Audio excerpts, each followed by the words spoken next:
A história que vou contar hoje é uma daquelas que abala estruturas, que nos faz questionar tudo o que aprendemos.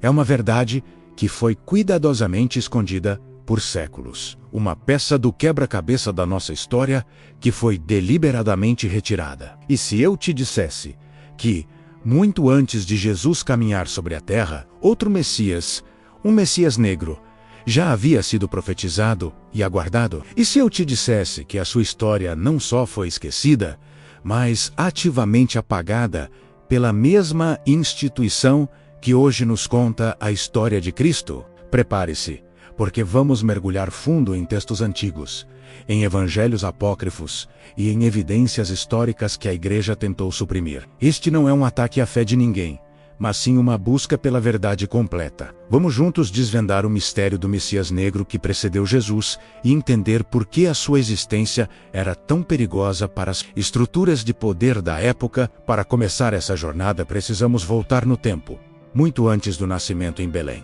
Vamos para o coração da Etiópia antiga, um império poderoso e uma civilização profundamente espiritual. É aqui que encontramos as primeiras pistas. Textos etíopes antigos, como o Quebra-Nagast ou a Glória dos Reis, falam de uma linhagem real e divina que se estendia desde o rei Salomão e a rainha de Sabá. Mas há mais. Escondidas nessas narrativas, encontramos profecias sobre um Redentor, um ungido que viria para libertar o seu povo. E a descrição desse Salvador é inconfundível. Um homem de pele escura, vindo do sul. Essa figura não era apenas um líder político, era um Messias espiritual. As profecias o descreviam como alguém que traria justiça, restauraria a verdadeira fé e uniria as tribos dispersas. Ele era o farol de esperança para um povo que vivia sob a sombra de impérios vizinhos.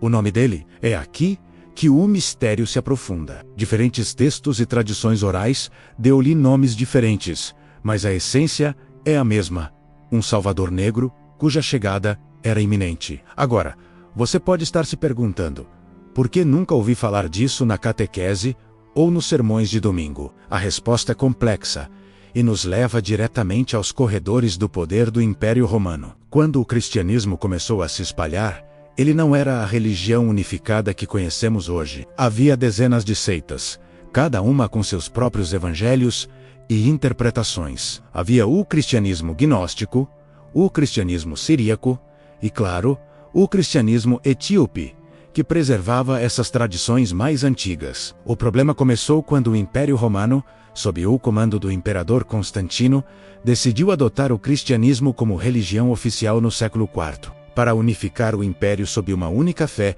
era preciso criar uma única narrativa, um cânone oficial. Foi nesse processo, nos famosos concílios como o de Niceia, que a Igreja Católica Romana começou a decidir quais livros entrariam na Bíblia e quais seriam considerados apócrifos ou hereges. E adivinha quais histórias foram as primeiras a serem cortadas? Exatamente, aquelas que não se encaixavam na visão eurocêntrica que estava sendo construída, uma narrativa sobre um Messias negro vindo da África, que precedia Jesus, era problemática por várias razões. Primeiro, desafiava a singularidade de Jesus como o único Messias. Segundo, colocava a África, e não Roma ou Jerusalém, no centro da história da salvação. Isso era uma ameaça direta à autoridade teológica e política que Roma estava tentando estabelecer. A imagem de um Salvador europeu, ou pelo menos do Oriente Médio com traços ocidentalizados, era muito mais conveniente para um império europeu.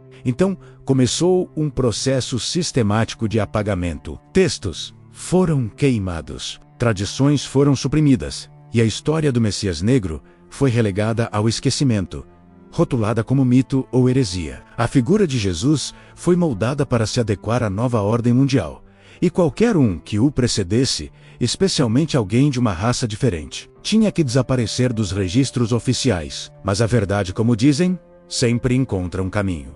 Mesmo com toda a supressão, as pistas sobreviveram. Vamos olhar para o próprio texto bíblico, mas com outros olhos. Pense em João Batista. A Bíblia o descreve como a voz que clama no deserto, preparando o caminho para o Senhor. Ele era uma figura imensamente popular, com seus próprios seguidores e muitos acreditavam que ele era o Messias. Agora, imagine se a história de João Batista fosse, na verdade, um eco, uma versão diluída e adaptada da história original do Messias Negro. Alguns estudiosos de teologia alternativa e historiadores revisionistas propõem exatamente isso, que a figura de João Batista foi usada para absorver e neutralizar a popularidade da lenda do Messias anterior. Ao fazer de João um mero precursor de Jesus, a narrativa principal se mantinha intacta, e a figura mais antiga e perigosa era efetivamente substituída. E as evidências não param por aí. Vamos analisar a arte cristã primitiva. Nas catacumbas de Roma, onde os primeiros cristãos se escondiam, encontramos imagens de um bom pastor que é frequentemente retratado com traços distintamente africanos. Temos também as famosas Madonas negras espalhadas por toda a Europa. A igreja muitas vezes explica sua cor escura como resultado do envelhecimento da madeira ou da fumaça de velas, mas muitos pesquisadores argumentam que essa é uma desculpa conveniente. Eles acreditam que essas estátuas são remanescentes de um culto mais antigo, um culto a uma divindade mãe, e seu filho Ambos-dê pela escura, que foi sincretizado e absorvido pelo cristianismo. Essas Madonas negras seriam, portanto, um eco visual da história que foi silenciada. A própria história da rainha de Sabá e do rei Salomão, tão central para a tradição etíope, também foi minimizada na tradição ocidental. No Quebra-Nagast, a rainha de Sabá retorna para a Etiópia grávida do filho de Salomão, Menelik, que se torna o primeiro de uma longa linhagem de imperadores. Essa linhagem se via como a verdadeira guardiã da Arca da Aliança e da promessa messiânica. Para o cristianismo etíope, Jesus não veio para começar algo novo, mas para cumprir uma promessa que já pertencia à sua linhagem real. Essa visão coloca a África no centro da história divina, algo que a teologia eurocêntrica não podia tolerar. O apagamento foi tão eficaz que, hoje, a ideia de um Messias negro soa chocante para muitos. Fomos condicionados a ver Deus e seus profetas através de uma lente europeia. Mas a verdade é que a espiritualidade e as profecias messiânicas não eram exclusividade de uma única cultura ou raça. O continente africano, berço da humanidade, sempre foi um caldeirão de profunda sabedoria espiritual. A existência de uma tradição sobre um Messias negro não diminui a importância de Jesus. Pelo contrário, ela enriquece. Mostra que a esperança de redenção é um anseio universal, que se manifestou em diferentes culturas de diferentes maneiras. A tentativa de apagar essa história é, na verdade, uma tentativa de limitar Deus, de colocá-lo em uma caixa que sirva a interesses políticos e de poder. Então, o que podemos concluir de tudo isso? Que a história que nos foi contada é, na melhor das hipóteses, incompleta. Que sob as camadas da doutrina oficial, existem verdades que foram enterradas, mas não destruídas. A figura do Messias Negro, seja ele um personagem histórico real ou uma poderosa alegoria profética, representa uma parte crucial da nossa herança espiritual global que foi deliberadamente negada. Recuperar essa história é um ato de justiça. É reconhecer a contribuição da África para o pensamento religioso mundial. É desafiar as narrativas que foram usadas para justificar a supremacia e o colonialismo. É entender que a imagem de Deus é muito maior e mais diversa do que fomos levados a acreditar. A verdade proibida não é apenas sobre o Messias Negro, é sobre o poder das narrativas e sobre quem tem o direito de contá-las. É um lembrete de que devemos sempre questionar, pesquisar e olhar além do que nos é apresentado como verdade absoluta. Porque, muitas vezes, as histórias mais importantes são aquelas que alguém tentou desesperadamente nos fazer esquecer.